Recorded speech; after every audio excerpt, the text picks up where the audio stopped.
Alas, there is time for ruminating.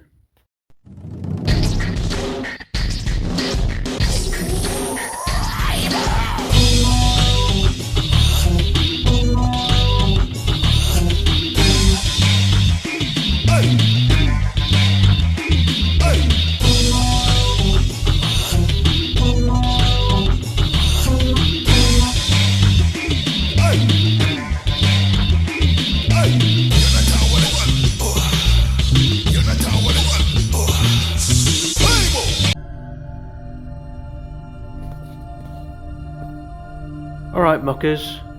What about you? Sorry, I just randomly thought of the Daniel O'Donnell parodies on YouTube. Fittingly enough, the DOD things that you know. If you get it, you get it.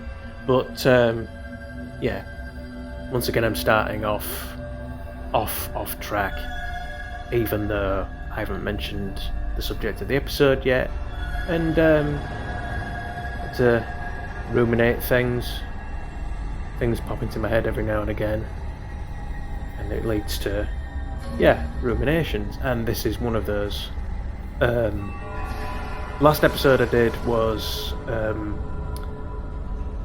the one on the sequel to the Lucky McKee film. I mean, he's done a few with Angela Bettis, but Lucky McKee, did the woman, did the context. Directed wrote The Woman, and then the one I'm talking about now is May, and I ruminated over a possible idea for a sequel. But this, so I'll, if you'd like, I'm gonna do it anyway, so it makes no difference. I'm gonna put a reference to that in the description, and this is one I've been ruminating over due to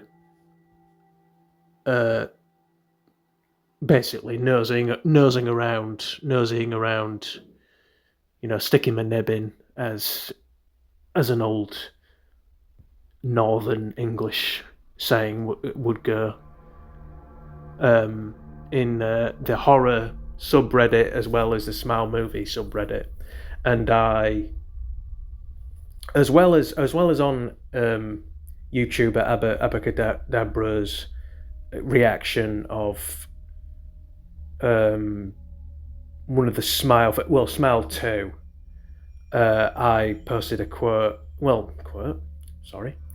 comment which involved the idea of, if Smile any Smile fans that end up watching this, you'll know that there was the original film, technically a prequel to the series, as it were,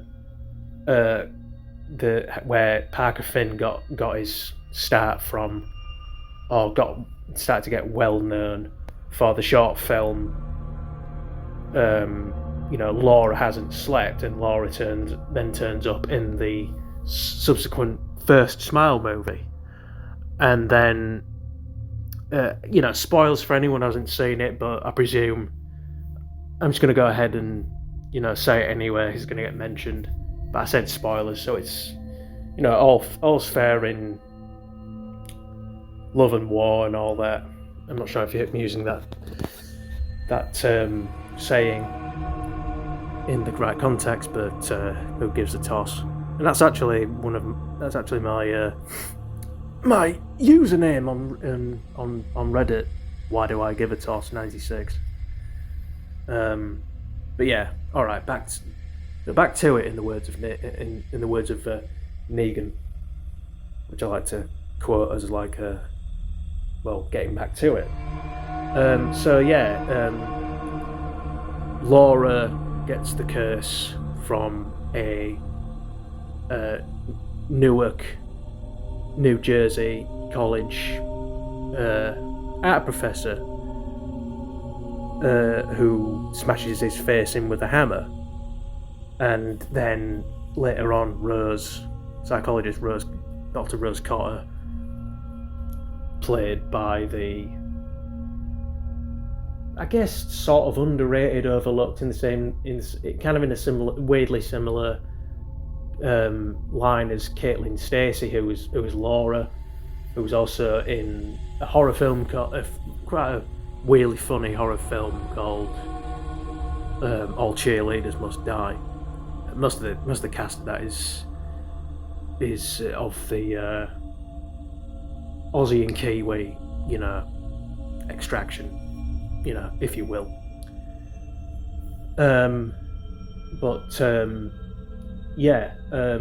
She gets the curse from Professor Munoz, and then Laura dies. Obviously, I said spoilers, so too bad if you missed that little tidbit. I mean, I know I like to waffle on.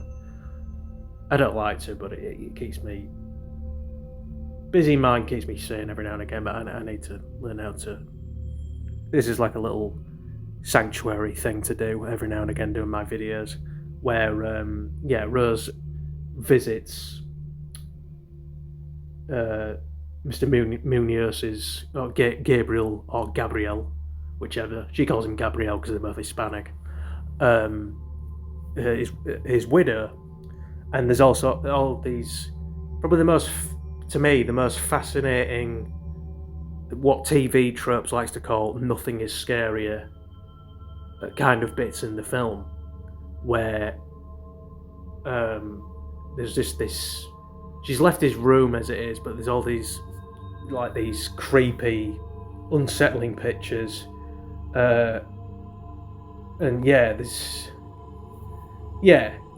I mean, those of you who've seen it will know, obviously, but my idea is like a prequel of a prequel, spin-off, whatever, where it's basically the haunting of Professor Munoz. And I mean, feel like I always say in these things, if this gets popular enough, blah blah blah, feel free to have a chin wag with me in the comments. Maybe I should do a live episode. I should do a live episode of one of these at some point. But it would have. Well, actually, I mean, it would have been interesting to see what was haunting Laura, but this is again more about the guy who was next in line to pass on the curse to her. So I think with all the awful, morbidly creative images that he sketched, I think it would have been, brilliantly terrifying and unsettling. Like there's the one where there's the images, and Mrs. Munoz points out her brother-in-law who died 20 years before the film in probably in a car crash. She said accident, but it's usually a car crash. And then for some reason, one that stuck out to me as well on second to third whatever viewing, there's someone in like a onesie. I can't describe it as anything else. A onesie, vaguely Winnie the Poohish, which I've also brought up on Reddit. But I mean, you either care about that or you don't. It's up to you, obviously. But I thought I'd mention that because that's where the idea where the inspiration for this video came from. So there's Laura. I was trying to think of a title. There's Laura Hasn't Slept.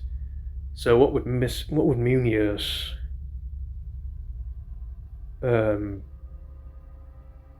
can't really think of a title. But I guess I could title this episode, working title, Smile.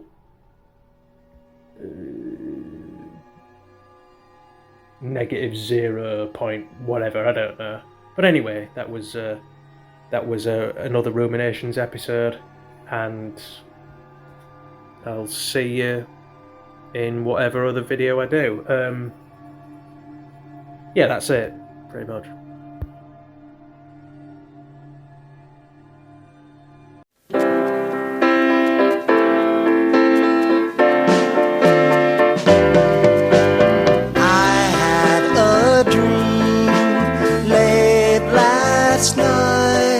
I dreamed you were here, holding me tight. When I awoke, there were tears in my eyes. Oh, what a dream I had last night. It seemed so real, it seemed so right, having you here, holding me tight. Tears that I shed, they were there on my bed. Oh, what a dream I had last night. You held me in your arms, I thrilled to all your charms. You kissed me and you told me that you loved me. Then my head started reeling, and the teardrops came stealing as I stared.